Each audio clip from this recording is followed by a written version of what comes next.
Hey everybody, TV Ben here. We're back with Matthew, the underscore director. We learned last week. Why did you do underscore? Were you not allowed to do a space? I don't think you can do a space. Yeah, I'm sure it's something in their programming.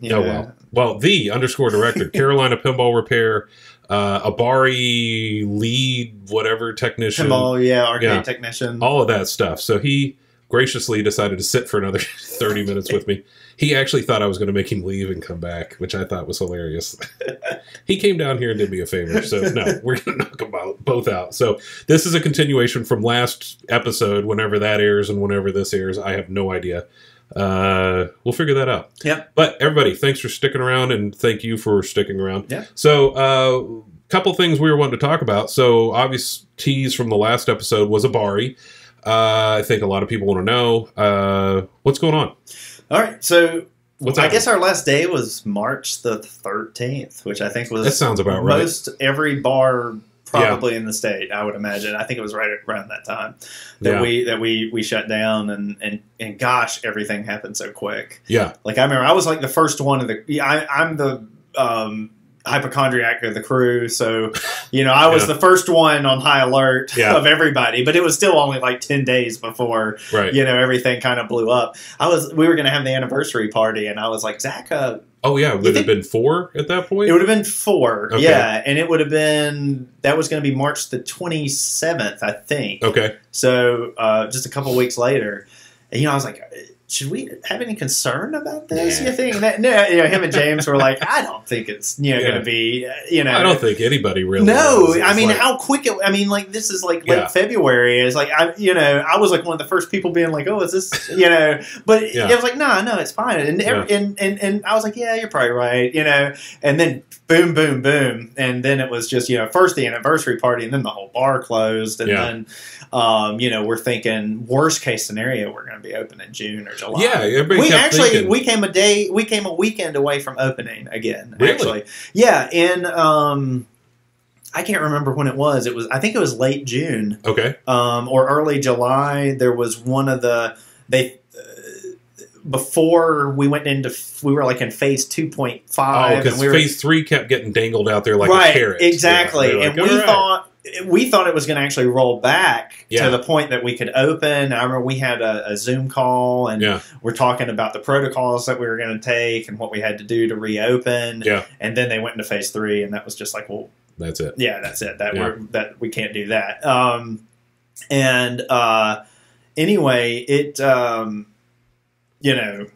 was closed. It's been closed down, obviously, way longer than any of us thought it would be. I mean, anybody, and it's been incredibly difficult. We're at 11 months now. Yeah. And then around July or August, the landlord was going to sell the building. Yeah, and so then that was like, man, we were in bad shape now. Yeah.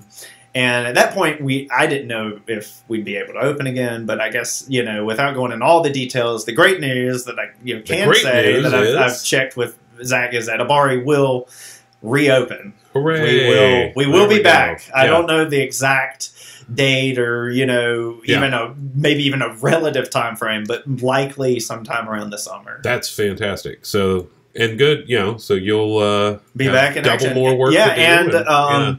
And the even more exciting news, in a way, kind of making lemonade out of lemons in a way, is that we will be moving to another building, a bigger building, and there'll be more pinball on the floor, there'll be more arcade on the floor. So I mean, it's going to in the end probably be a better space. Okay, so we're really excited about that, and of course, nothing wrong with having more pinball machines. So everybody should be excited about that.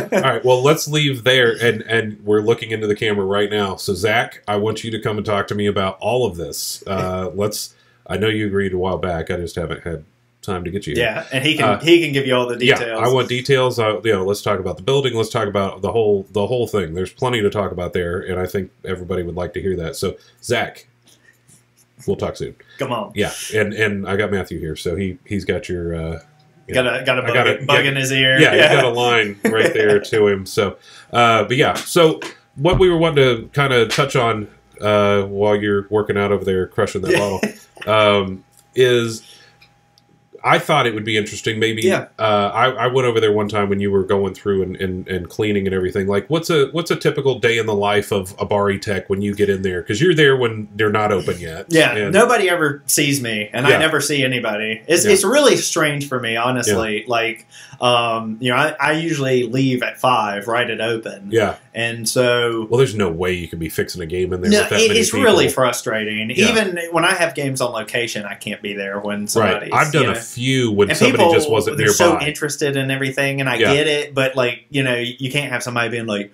well, hey, what's that thing? Yeah, touching it. We gotta touch that, Yeah, even just sliding the glass off a few times when nobody's been around. Right. Like, crap, if this breaks, if somebody sticks their hand in there. Or falls over, or knocks into it. Yeah, you can't, it's real hard to work on them with people around. And, but it's weird, like, whenever I do something keeps me until 5:30 or 6 or whatever, something. Then you're really curious. Well, the weird thing is it's like everybody's coming in and playing the games and drinking and everything. Yeah.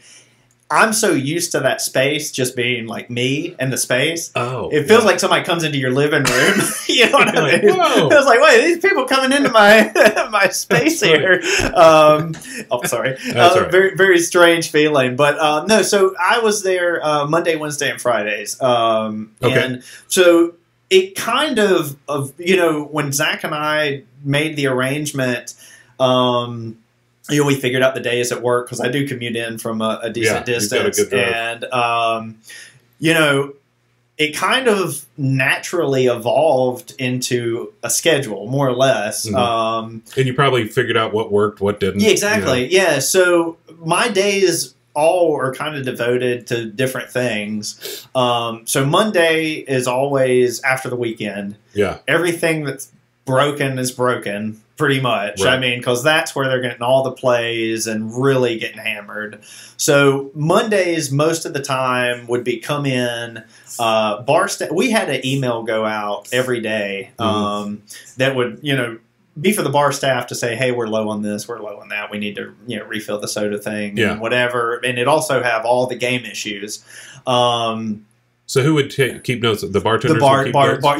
They write down. And sometimes their stuff's detailed and sometimes it's really vague. But you guys had like a Google Doc or something, didn't you? Yeah, that was something about that. Well, yeah, we keep that live. That is of all the repairs that Zach and I do. So that, like, if anybody wants to check, you can go on there. That's cool. If you went on and said, hey, well, this target isn't working, and you want to see if that target has been that problem has been addressed, you can go on there anytime, and it'll say the dates that we do stuff and who worked on it and everything else. So you know who to blame. Exactly. Yeah, if it's still not working. But the great thing about Abari is that we got a really strong group of people that are there a lot, players that are there. I mean, these guys are there 4 or 5 nights a week probably. Wow. And the great thing is I could always, if something's vague on the list, I can ask them like, hey, what exactly? Well, who to trust and I can ping them and say, hey, well, was it there's a Abari pinball players Facebook group that was really good about saying, hey, this is exactly the issue, because there's a lot of difference between why this flipper didn't work. Yeah, was like, well, what is it? Is it machine gun firing? Is it sticking up? Does it stick up when you turn the game off? There's a million things that is it mechanical? Is it electrical? That you can start narrowing down. And so these guys were great about just. It's specifically, this. And so Mondays I spent a lot of time, really almost my whole day was fixing what's on the floor. Mm-hmm. Were you doing like an 8-hour day or just until you got done? Yeah, for the most part. Okay. I'm not a morning person. No. So me neither. I'm not I can't get up at 6. And how do people do that? I don't know. I don't understand it. Makes me sick. Yeah, it does too. I want to be, though. I do too. Like, I mean, I will say I feel better. Yeah. To wake up earlier, No. in some way, like as far as like if I go to bed early and wake up early, but my body revolts against it. It sounds attractive though, like getting up, getting a cup of coffee, and like doing something by 6. Yeah, no. I mean, people getting up at 4 and working out. It's like, are you out of your mind? No, I don't. Some days I don't even go to bed till 4. But I was in there for a while. Yeah, especially with COVID. Yeah, I mean, I would see the sun half the time from the other end. But so I'm not an early riser, but I'm coming from up north near Winston, so. you have to go 77 or 85. Yep. There's no reason to even try to fight that at 8 o'clock or 7:30 or anything anyway. No. So I usually would hit the road. I usually get to Abari around 9:45, 10 o'clock. Okay. And then I'd stay till 5 or sometimes 6 or sometimes later, depending on. So it was more or less a full day. Okay. And the full day Monday was always what was on the floor generally. Okay. You know, getting through all the, you know, if there was a monitor out, arcade game not working, mostly pinball. Pinball breaks obviously way more than the arcade games do. Way more. I mean, an arcade game, if you got like a good switching power supply in it, the monitor's been rebuilt, the board's good. Yeah, you're good. You're pretty, Worst case, you're going to have like a sticky joystick or sticky joystick, a coin mech or a button or something. And so anyway, that was generally what Monday was. Yeah. Wednesday was what I would call the project day. Okay. So you saw the back room where I got the secret tour. Which was I'm privileged. Magical at times for sure. You know, at one point we had a ton of projects back there. We've scaled down some, or you know, up until we had closed. There weren't as many as we had. Most of them we'd gotten through, but that would generally be the project day, or the day that I would do a big. I'd gotten to the point where we had games there long enough, you know, that they needed the full teardown again. Which is kind of interesting that they had kind of come in and been fully done. Had lived at Abari long enough to have gotten really a lot of play, and then be time to say, hey, we need to pull this back and tear it all down and completely re-rubber it and replace, you know, all the little things that could be replaced and whatever. And we did that with several machines. Indiana Jones was one of the last ones that I remember tearing all the way down to the play field and really cleaning up. And that's a 6-7 hour job to do that. At least, you know, to do it right. And so that was what Wednesday was for. That was like, well, I'm going to take this game and, you know, it's playing a little sluggish. I'm going to rebuild everything and do it, you know, completely to what I would call the, you know, a Abari standard. Which when I took the job in 2016. I just thought so. Yeah, the Abari standard service, or AS for short. Right. Yeah, exactly. We'll have to use that. There you go. Going forward. But yeah, we, you know, when I took the job in 2016, you know, one of the things to me that was important was, you know, I'd been to locations that the games didn't play well or something, you know, and I thought, a game you wanted disappointed because it didn't work right. Yeah. That you'd always, you know, I remember. Yeah. Like, I remember the first time I played Twilight Zone or Whitewater or, you know, Indiana Jones. You can play this one, the left flipper doesn't work. You want to be disappointed? Yeah. I remember, though, the very first time you play those games and you hear so much about them, and you're like, oh, wow, I'm standing in front of a Twilight Zone. The first one I ever stood in front of and played, you know, after I got into the hobby was at Lost Ark, was Daniel's machine, which he always did a great job at keeping up. They did, And I was like, wow, this is Twilight Zone. I get to play this. And I thought, you know, I want anybody who can come into Abari, if this is the first time you're playing these games, don't leave disappointed. I want it to feel like if you're coming into a game room, even like come into my house, everything should play like that. What are you saying about me right now? With but everything but Whitewater. Yeah, everything should play with the left flipper not working. So, everything else works. Yeah, everything else actually does work, just not that one. But call me out. So that was what, you know, or if Zach would pick up a game, you know, a lot of times, you know, since he had me there to work on stuff, you know, he'd buy a project and say, well, hey, I picked this up, got a good price on it. Work for me. Yeah, well, make it work, you know. So that is nice. So that's what Wednesdays generally ended up being. Where the big teardowns, the projects, the backroom stuff. Yeah. And I know you wanted to mention, you know, on parts and things like that. Oh, that's why I wanted to be like, what's a standard part order for you guys? I mean, I don't know the exact number, but I think. I mean, I don't want to know price, but just we spend a lot. Like if you were going to buy, you know, flipper, you know, coil sleeves or whatever. When I started working there, I devised a list of common things that, you know, the fuses, the links and plungers, the, you know, coils, all the stuff, and Zach bought like everything that I had on the list. And then when we get something that breaks, we always buy like 5 of it. Right. You know, it's like, oh, the little diverter thing on Indiana Jones is like a little springy looking thing. They're impossible to get in. We buy 5 of those when one breaks, or you know, or this tip of something. We'll buy 5 of those or 5 of this, and slowly you just build up this repertoire of parts. And I would say Abari has probably one of the best parts on hand I've ever seen. Yeah. I mean, we have really got a nice, very rarely do we have to say, I got to go order this or whatever. We almost always have a part on hand awesome. to just go fix something immediately. And we ended up pulling a huge parts bin out of a warehouse in Lincolnton. Okay. The guys on the site, on the Carolina arcade group, but I had been there looking at some of his stuff. I'm sure a lot of people who watch probably have at some point, but it was down in the basement was this awesome revolving parts bin. Oh, probably I remember had seeing hundreds of different little units. Yeah. And I was like, oh, I gotta get that. And Zach and I were there buying some games, and we talked him into selling the parts bin, and so that's like the pinball parts bin of Abari. Yeah. And that thing is just full of everything, and revolve it around, and we can,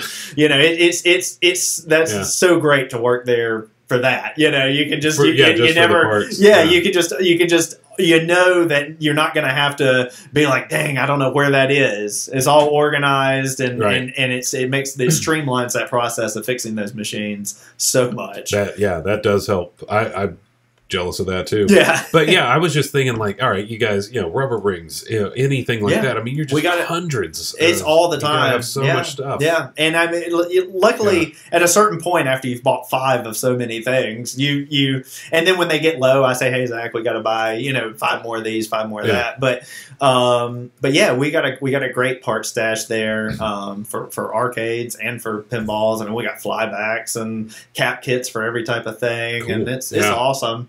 And then Friday, my last day. So this was, you're preparing for the weekend. Yeah. This is the moneymaker for the bar is Friday and Saturday. Those are the big days for any bar, and especially pinball and arcade bars. Yeah.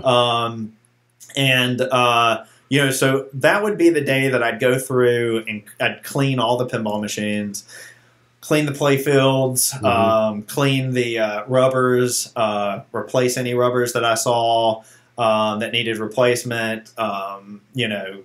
If there was any credit dot or anything on there, I'd address it. Yeah. I'd test all the mechanisms.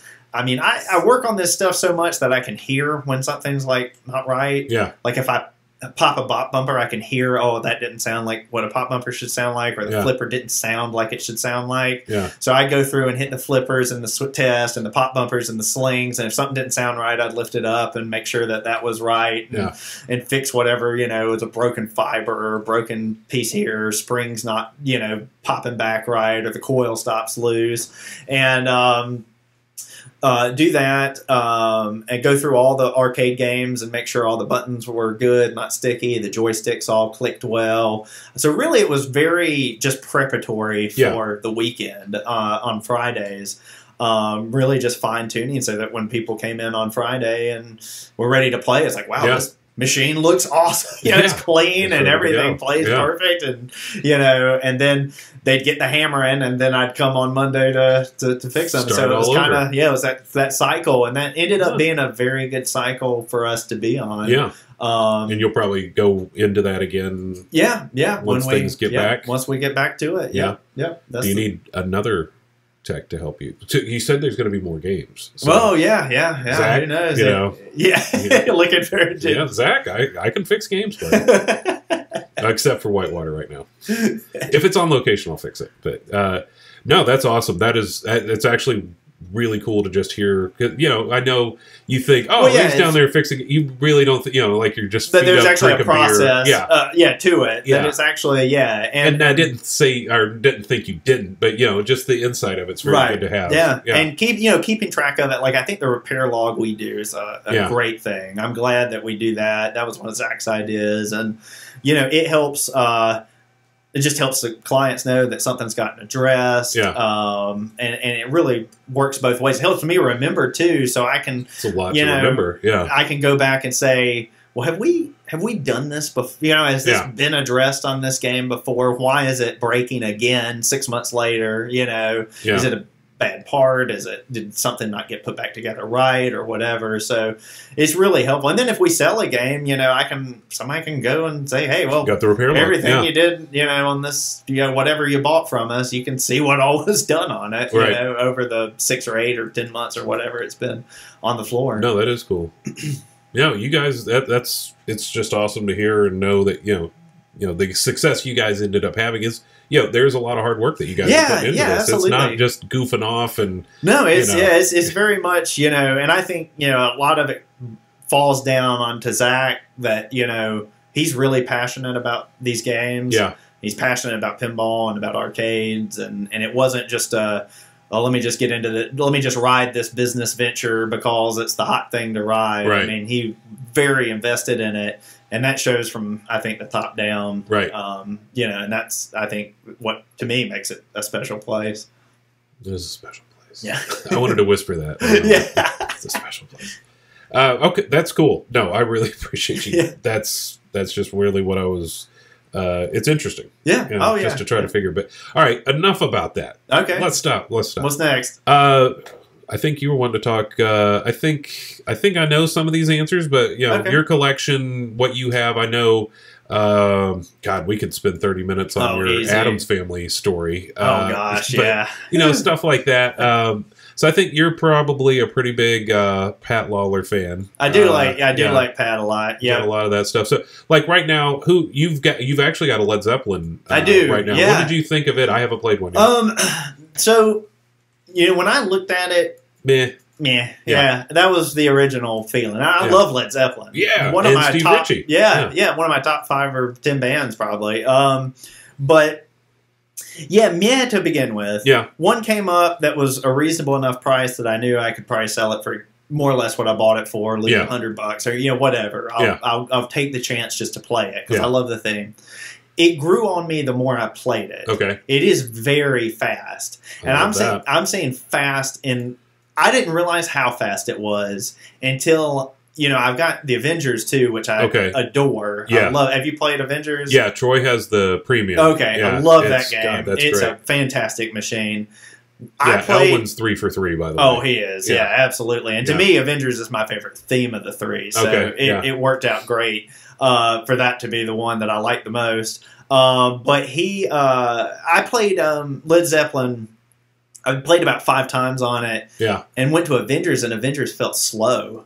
It's that fast. Wow. Like, you don't think about how fast it is, but it's wide open, so the ball's just booming. Wow. And the shots feel good on it. Yeah. One of the things that I think's interesting about it is so the bottom lanes, which spell rock, are you have to nudge it like an EM in a lot of ways, which I hadn't seen anything like that in a new pinball machine in a while. Yeah. I feel like the gameplay itself is very traditional. Like, I could see guys that are interested in the older Valleys, you know, the 70s, 80s machines, really loving this that might not generally like modern pinball because it's fast, furious, and plays... You're having to nudge a little bit. You're having to hit these combos. You're having to build bonus multipliers. And it just seems like a traditional pinball layout, but with all this modern... You know, technology and, you know, Led Zeppelin tunes, which are cool to hear. Oh, yeah. Did you feel like you left anything, like the premium might be the better way, or no? So the only thing that I do think the Pro's lacking heavily is it doesn't have the ramp on the left side. Which they thought the upper about, flipper. And then they took it out, or I read something on that. Like it was supposed to be there? It feels like there should be. Yeah. It still feels good to hit up into that loop and hit that target because it kind of goes, you know, in and out real fast, down, but it feels like it should be a ramp. Has anybody ever made an aftermarket ramp for a game that didn't have one? You know, I thought about that. When I actually thought about that really heavily. I was like, you know, could you set it on there? I mean, all it has to do is feed up into that wire form that's already there. Yeah. You could, like, cut 2 pieces of the wire form, feed a ramp, and add a switch. Basically, just run the wires from the little target that's there, and that's the ramp shot. I don't know. I'm not good enough at molds or things like that, but you know, I don't know if Robert Campbell. Robert, if you're watching, you out. Yeah, he does watch. Yeah, and I got a Led Zeppelin Pro for sale for you. That's right. Well, he usually has whatever's new. I don't know if he's getting Zeppelin. I don't know. Because he asked me to take a couple pictures of a few things, so I know he's got some things brewing for it. Well, all right. If we got 2 copyrights, one from last episode. Yeah. It'll be add-on ramps. The Ben Matt ramp. Yeah. We're going to add on ramps. God, we're going to be rich. Yeah. What are we going to do? We don't even need Abari anymore. Just turn in your notice. Zach, he's done. He doesn't need it. All right. Well, that's interesting because I want to play one, but I've got a real issue right now with Stern and with Jersey Jack of just the prices. They're getting crazy, and I mean, I understand why they're doing it. They're screwing everybody. Like the Elvira went up $500. Well, the GNR went up $1,000, and that went up $1,000. It's like, geez, I don't know. I don't like it. Well, what they're seeing though, you know, I get they're selling. They're seeing. You know, I've got a House of Horrors premium, which that's on my list. Yeah, so they're of course they're not making them until at least March. Yeah, another run. Some people are worried they're not going to make them again, that they're not going to rerun it until maybe even to the summer or at all. There's all this they do it again. So they got money there. A guy on Facebook had mentioned something about wanting one. Yeah, and I was just kind of like, well, I'd a make me sell offer, and he messaged me, and I was like, well, man, realistically, like probably $10,000. Really? And he seemed open to it. And I'm like thinking, if you're realistically open to $10,000 on a premium, what were those new? Were those 78? 77 to the door, I think. Yeah, that's what I paid. But Stern's seeing people like, well, they're selling our used games for more than we're selling our new games for. Yeah, that's what I'm saying. We can just do the ceiling is endless. There's some crazy collectors that have gotten bored in COVID. Like there was a oh crap, I just went blank. $25,000. Oh my gosh, for what, a Beatles or no? There was a guy who put worse it up. than that. Yeah. For Pirates, Jersey Jack the LE, the LE version, $25,000, and so he hasn't sold it yet. Yeah, there was a guy that did sell one yesterday for $20,000 at Jersey Jack, and that was what 12 new, 11.5 maybe. Well, no, I don't. Maybe I can't remember. What is there? CELE and LE, SLE or something? No. So it's standard edition, limited edition, and then the CE collectors. Is the big one. Yeah, but this was an LE, so the middle. Wow. But that would have been like $9,000 or something like that. I was surprised Troy got rid of his. Was it just a pain to keep it running? Or? It was. Well, there was a few not bad issues, but he wouldn't have gotten rid of it if it was at home. Gotcha. He loved it, but people, and me included, Some people say that it's the best game they've ever played. I don't understand. I don't either. I didn't get into it enough. It almost seemed like it's overwhelming. It's too much, and that's what I think a lot of people were seeing when they were coming in.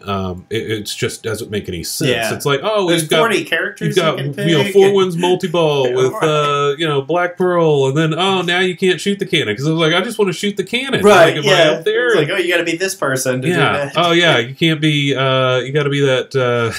That guy with barnacles on his face. And I was like, I don't know what the hell's going on in this game. And, but you got to read the map. And, you got to collect the gold. Hit the gold. I can't do it. And it's beautiful, though. Right. And just like with The Hobbit. I do not understand how that game works. It's beautiful. Yeah. Actually, Jersey Jack hasn't made an ugly game. Yeah. But I love their packages. It's too much. The gameplay, I think Wonka's been my favorite of the lot, and I still don't love it. No, I don't love it. And I have one. Yeah. But it's okay. I mean, nothing. I mean, it's hard. I still think Sterns are the best games. I agree. And like we said last time, we like what Spooky's doing, but not for location. Right. Yeah, that doesn't go either. But it's just getting out of control, and it's mostly the collectors that are causing this. And I'm not talking bubble burst or trying to pontificate on that, but it's getting to the point I'm not even interested. It's like I'm not paying $10,000 for a game. I mean, at this point, I probably would very rarely even change up my collection if it wasn't the fact that, like, the only way I get new games and stuff is something goes. Yeah. And I've, there's been value that has accrued on something that sat there. Yeah. There's no way I would pull out of my pocket $5, $6, $7, $8, $10,000, and just say, okay, well, here's another 20 grand. 20 for one game, insane. God. But I mean, it's crazy. You get guys. I mean, there's guys though that I think are coming into that. When we, I talk about it a lot, and I feel bad that some of the people that are getting into it now couldn't experience the cheap, it. Yeah. Well, yeah. When I remember when I got in the hobby, there were 15 or 20 of us in the state of North Carolina. We almost all sold to each other. Yeah. We all knew each other. Yeah, nothing went for really a high price or anything crazy, and exploded. It's crazy now. Like there's people I don't even know that I see that buy games or that buy from me or that whatever, and it's like at one point it was just like 20 of us, It's like the same guys. You knew where every game in the state traveled around. Oh, you were like, that was so-and-so's. Yeah, exactly. Trace it back. It'd always be to the same 6 people or something. It was Black Rose or Robert Campbell or Brad and Lori or Dave or somebody. Yeah. It was always like that. It was funny. Yeah, and the prices, I remember passing up, with you said on the last episode you paid $15 or $2,000. I'm sorry. Yeah, for the Doctor Who. Shopped, from a retail establishment. I got a $700 Terminator 2. My first Dracula, $1,500. Yeah. I passed up on one of the auctions. I stopped bidding on a Demolition Man at $1,000. Wow. And I was like, I should have bought that. I was like, that's a little money. Well, but $1,000 for a demo. Funny story on that. I got a Radical recently, which I wanted for. Was this the one you were looking for? I've been wanting a Radical for years. Okay. So Wolfie had one. Yes, I remember. I've seen that 8 years ago, probably. He got it from Brad and Lori, I think. He did. Yeah, it was that one. We could trace them all back. Yeah, and he sold it in 2013, I think. He listed it. He told me before he listed it, I'm going to list it for $1,600. Yeah. And I thought, jeez. I was like, it's not so good. I got to act on it. Right, you know what I mean? Right. It was like, I'll find another Radical for $1,600 one day. And, it took me 7 years to find one. Yeah. And I finally got one, and it wasn't $1,600. Oh, so, but I just had it re-decaled, and I'm excited about that. Awesome. Guy named Rob over in King, Rob Birchfield, did it for me. I got to pick it up this week, so I'm stoked about that. Nice. I was going to ask you what you said you were picking one up on, I don't know, one of the websites I was on. Oh yeah, or is that something else? I've got something else coming. Well, because Led Zeppelin, it's fine. I'm getting a pinball party in. I've always wanted one. Oh, okay. Oddly, a game I've never owned. Okay. And, I was going to say you've owned quite a few. 165. I don't have a number. It's insane amount. Yeah, but and I did pick up something really cool. Recently, did you see the Stargazer I grabbed? Yes, I saw that the other day. Very exciting because that's super rare. And what was it, 800 of those or 869? Wow. Yeah, in 1980. So I mean, maybe 400 left. Maybe at best. Yeah, So that was exciting. But Pinball Party. I don't know. I've seen people. Some people say it's like one of the greatest games ever made, and it's so deep and blah blah blah. I've never gotten it. Yeah, I've never understood it. I play it, and I'm like, well, I know you were wanting the one I've still got on. Right. Yeah. I still haven't sold it. It makes it. They say it does excellent. Yeah, it does, and that thing's got a ton of plays on it, and still looks good. And it's so I'm trying to. I'm like going to get it in the house and there's see a lot to do if if it clicks. Yeah, because that's the way games have to be. Sometimes you just have to say, okay, I get this. It took me a long time with Game of Thrones. I feel like I played it at Abari and was like, I don't understand what these guys like this game, and then finally I'm like, oh, I understand all the the nuance. You still have the premium? I do. Okay. Yep. Still have that down there. I've got a Pro out. I like that one. I would think if I ever had to, I would probably bring it up here. I like it so much. Even as a Pro, you think? Yeah. I do like that one. I think Simpsons I've had enough with on the Pinball Party, but that's a great one. And I don't know on your budget, but Color DMD looks. I think it has one. The one. Oh, that perfect. Okay, I was gonna say it's a good one for Color DMD, which I think. Everything up here has one anyway, but I got to get into that. I got to once you start, you can't stop. I know because then you're like, oh. Well, see, I've got PDI or Invisiglass on all of my games. Oh God, that's expensive.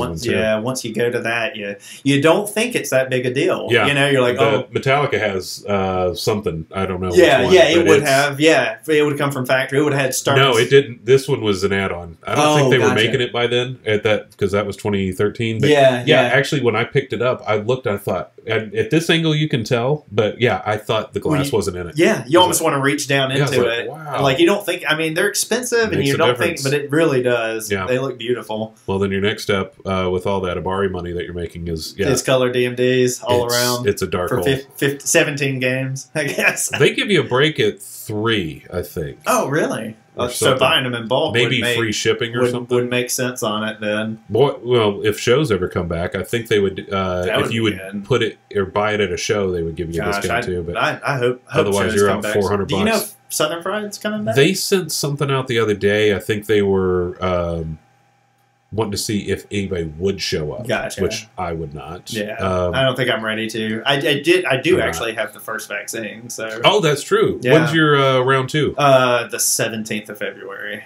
Which that'll probably be in the past by the time we get to here. So thanks, congratulations, you're fully vaccinated. Yeah. Unfortunately for me, I think I'm in phase 4 if I want to go that route. My wife is in. She gets her second one this week coming up. Oh, cool! Yeah, for being a first responder. So what did she? Was Pfizer or Moderna? I have no idea. Really? That is a great Did she question. have any reaction to it? Just a little bit sore of arm. That's all. My wife had like a mild.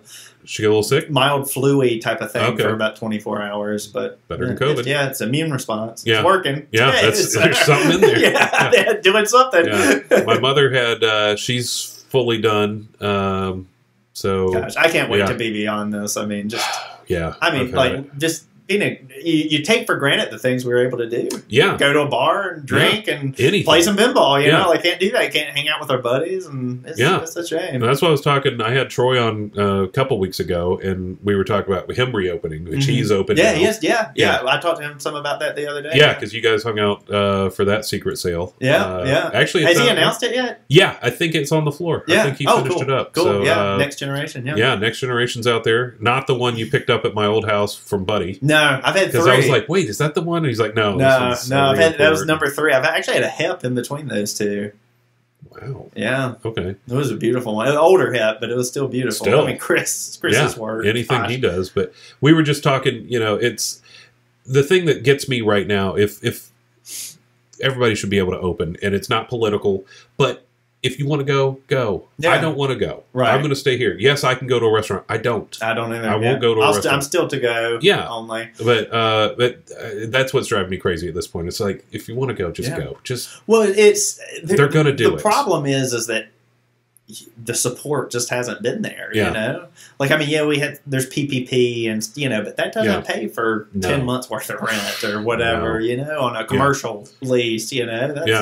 It's been so straining all around because of that. No, I'm ready. I would love to, and I was actually thinking with my new job now, I got to the point I wasn't able to go to Southern Fried. I think I saw you at the one 2 years ago. 2 years ago, I think. I think when I bought Iron Maiden, I bought it at that. Yeah, so it would have been that one. 2018. I think that. How many of them have they had now? So they didn't have 2020. Right. I didn't go to 2019 because I don't think working. I did.